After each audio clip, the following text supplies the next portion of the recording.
Iwi Tavor, chamber 5.56. I have the MacLeod Gen 3 mag on here right now, the aim point. See how it shoots.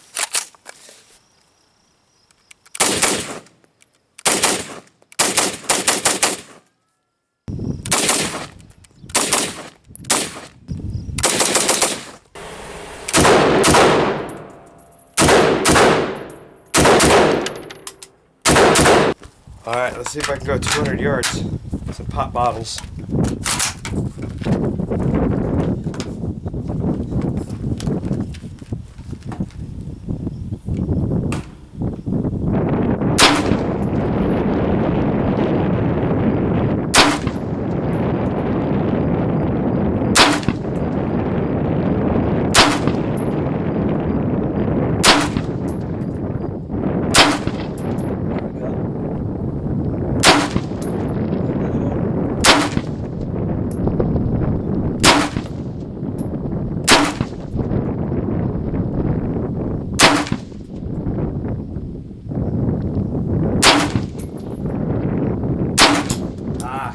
Skimmed it.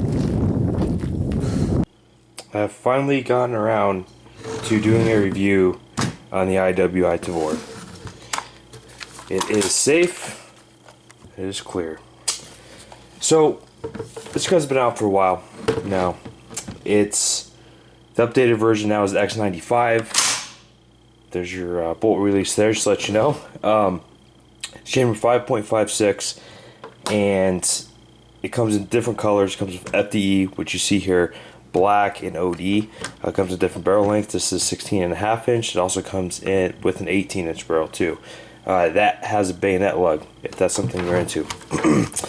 But this is a gun I remember when I had the gun store, a little over a year now, that when I went to SHOT 2 years ago, I mean, everybody was so excited for this gun, including myself. It looks really cool. It's a bullpup. It's compact. It's a little bit better than other bullpups, possibly, depending on your opinion. But I think the major selling point to this was it's used by the IDF. Currently, IDF uses the X95, but they were using this variant.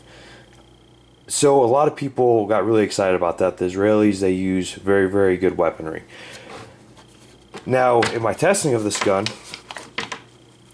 I did some accuracy testing. I'm going to go through that real quick with you guys because I've been seeing a little bit different reviews online, the accuracy of this gun. I will have to say that if I'm shooting an AR or like the Tavor, FS2000, the AUG, you should really only expect about a 3 MOA shot group at 100 yards with a battle rifle. And that's what this is. So anything less than that is very impressive in my opinion. So this isn't a bolt action rifle, it's not a precision rifle. But I'll kind of show you just a little bit different ammo. Here's some Federal American Eagle. This is indoor range. If I take these two out, I think these were ammo, in my opinion. You get about a 1.25 inch shot group there. But this would be about 2 inches. The worst group it did, I mean it was terrible, was the XM855 Federal. I mean that's just bad.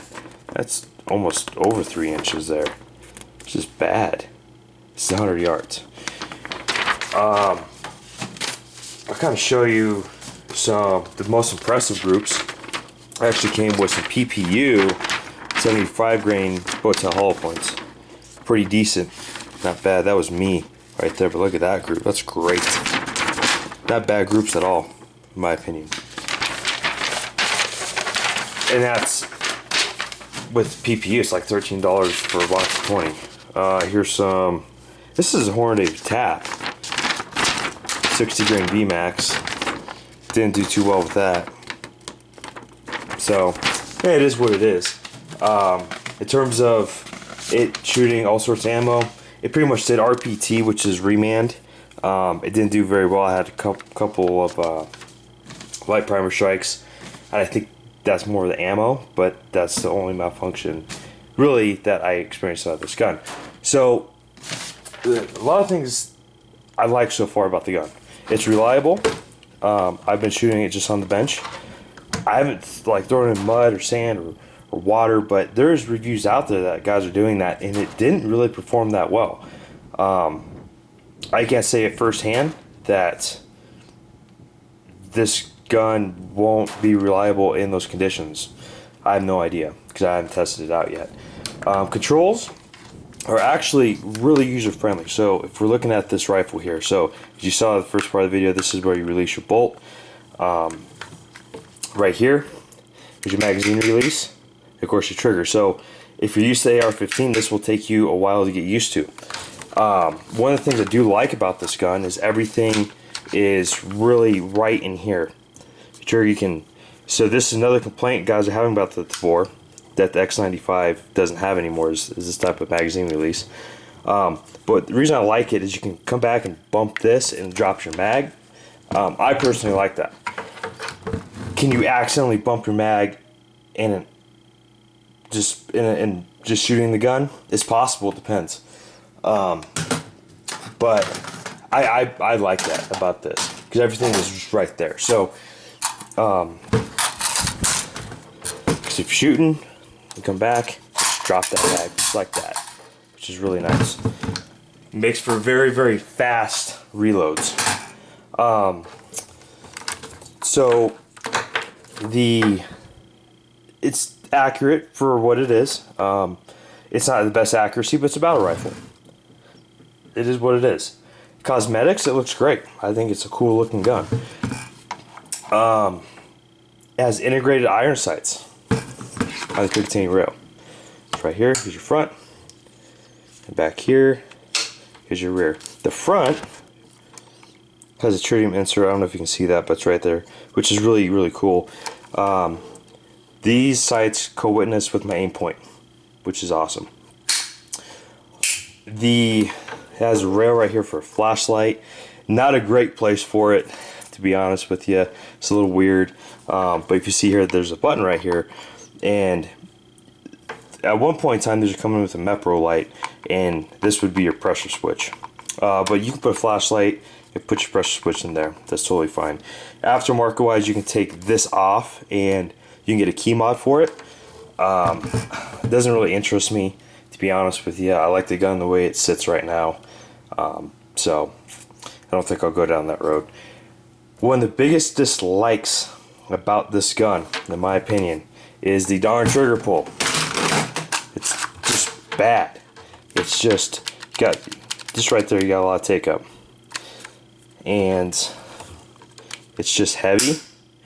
Comes in about 10 pounds. Reset's not terrible, but it's pretty heavy.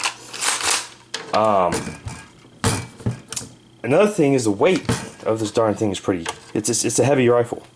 An AR will be lighter than the Tavor, so that's something to consider. Another thing, it's a very one-dimensional rifle, which means that you can't really accessorize rifle. You can't do any sort of different grips on there. The X95, I think it's more of a straight down grip, if I remember right. Because the guys were complaining about this grip. So that's something to consider. If you want a gun that you can, it's like a Lego set, you need to buy an AR. Because this gun's not going to give you the ability to accessorize everything. It's just not. The value of this gun, it's expensive. It's almost $2,000. $2,000 for this gun. Does this gun justify $2,000? So far, I would say it's a cool gun. It's reliable. Once you get used to the gun, if you're an AR shooter, you can be very proficient with this platform. Can you build a really, really good AR for $2,000? Absolutely. Absolutely, you can. And that gets into the thing with bullpups I've been noticing is the market's small. The offerings are small. So when manufacturers come out and they release a bullpup, they don't really have any competition. So they're going to raise that price up on it. If you try to find an FS2000 right now, good luck, because they are out of this world expensive, which is crazy. The AUG is the same price point, and again, it's a one-dimensional gun.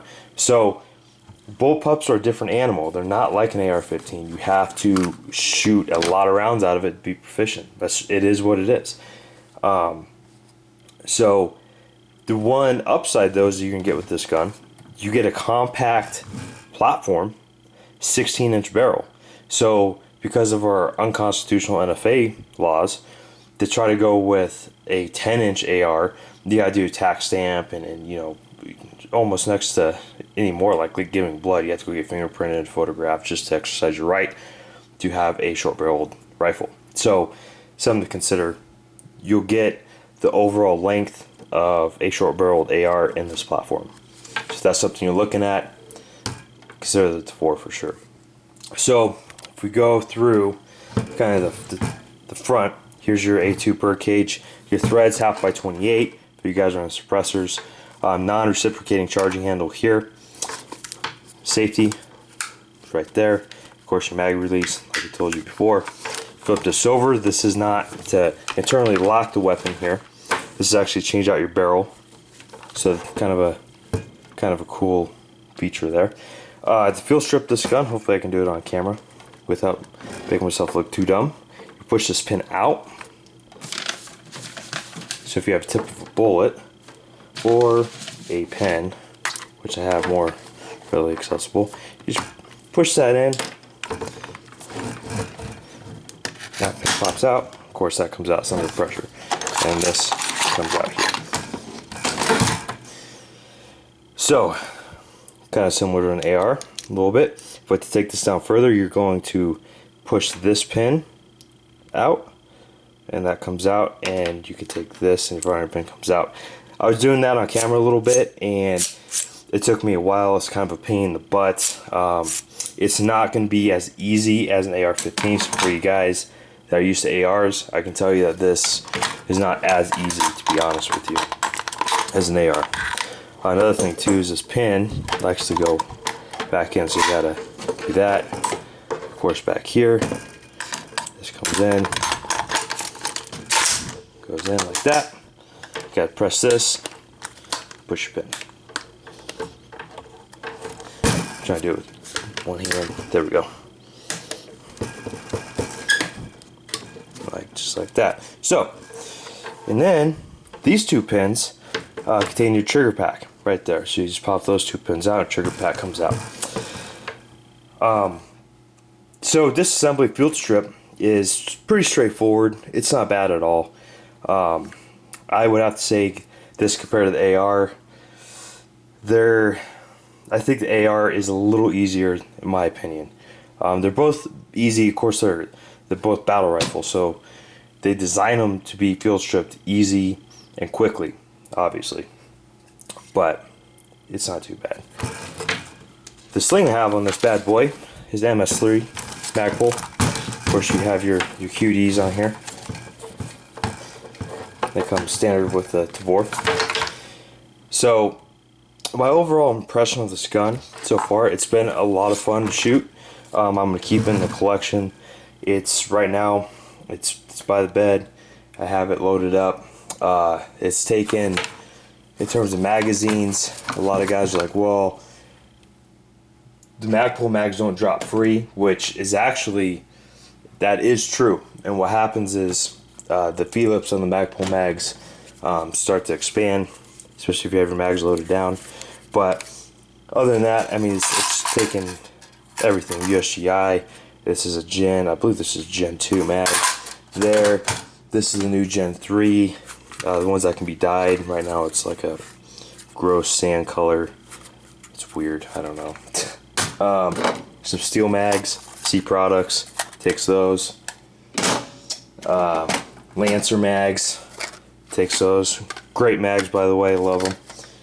But if you're in the market for a bullpup, you never owned one before. I've never owned a bullpup before. This is my first one. I would say it's cool. It's good. It's a good gun to have. I mean, you have everything that you pretty much need to go out on the range and shoot it that day. If a lot of people sometimes are concerned about the barrel, it being more of a pencil barrel, not a big deal in my opinion. It's been great. It's of course cold hammer forged, chrome lined, 1-7 twists on this. So it's not bad. It's not bad. I have to say my only hesitation to this gun is if I'm in the market is paying that big price tag of upwards of, I think right now they're going for about $1,700. Still a lot of money. There's a lot of guns out there that you can get for that amount of money that are just as good as this gun. So collection wise, if you're a guy that collects, very cool gun to collect. I've only ever noticed bullpups to rise in price again because there's not that much competition in the marketplace. The designs just aren't there, unfortunately. So I would say this is a big win. Obviously it's used by the IDF, so it's a reliable platform. And is it better than the AR? We're going to always compare it to the AR, I think, here in America. And I'm going to say I think it's just as good. And the big win for this gun is, like I said, the compact package and the overall length of the gun. So rather than doing your tack stamps, you can get a 16-inch gun, the same overall length as a 10.5-inch AR-15, or 10-inch, I'm sorry. So something to keep in mind. But thanks for watching, guys. I'm going to wrap it up pretty quick. And subscribe to the channel. We'll keep bringing you videos as always. Thanks.